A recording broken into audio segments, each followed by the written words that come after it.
Rinku recording studio Shankar लोहार दरभंगा।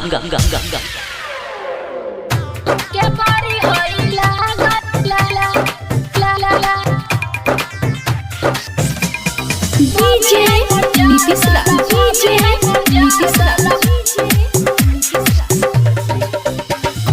मंगुरा नवादा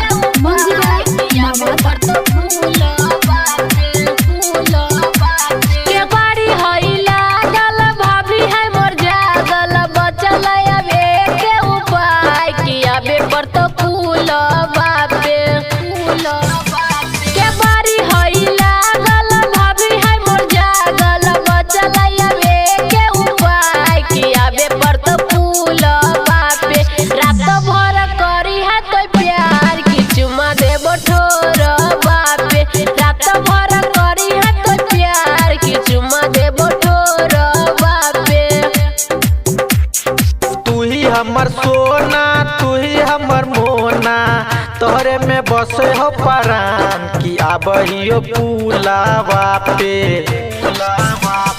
तू ही हमर सोना तू ही हमर मोना तोहरे में बसे हो परान की आबहियो पुलावा पे चाहे चल जे तो हमर जान चुमा लेबो ठोरावा पे चाहे चल जे तो हमर जान की चुमा लेबो ठोरावा पे।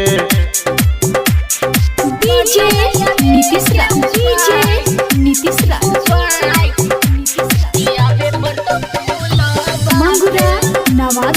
मंगुरा नवादा खेते आई ह तू ढुकी हने गाँव में खाली गोरे आई ह चप्पल पेनी हने पाँव में। ई बात तू ठीके कहै छी ना गे। खेते आई ह तू ढुकी हने गाँव में खाली गोरे आई ह चप्पल पेनी हने पाँव में।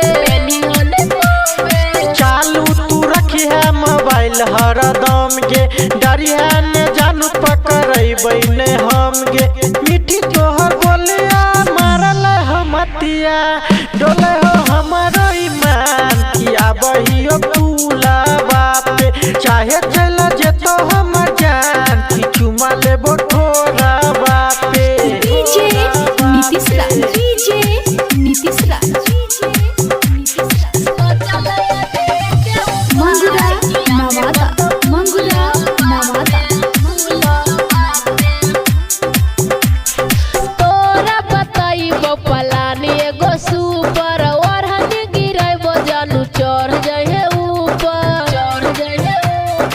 बुझली ना।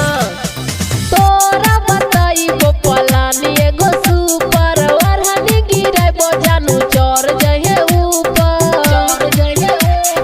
रमेश राजू मंगनू के आबै से पहिले कर दी है एक बेर फोन की आई भी जब रोडवा पे रात भर करी है तो प्यार की चुम्मा देबो ठोरवा पे चाहे चल जे तो हमर जान की चुमा लेबो ठोरावा पे। रिंकू रिकॉर्डिंग स्टूडियो शंकर लोहार दरभंगा।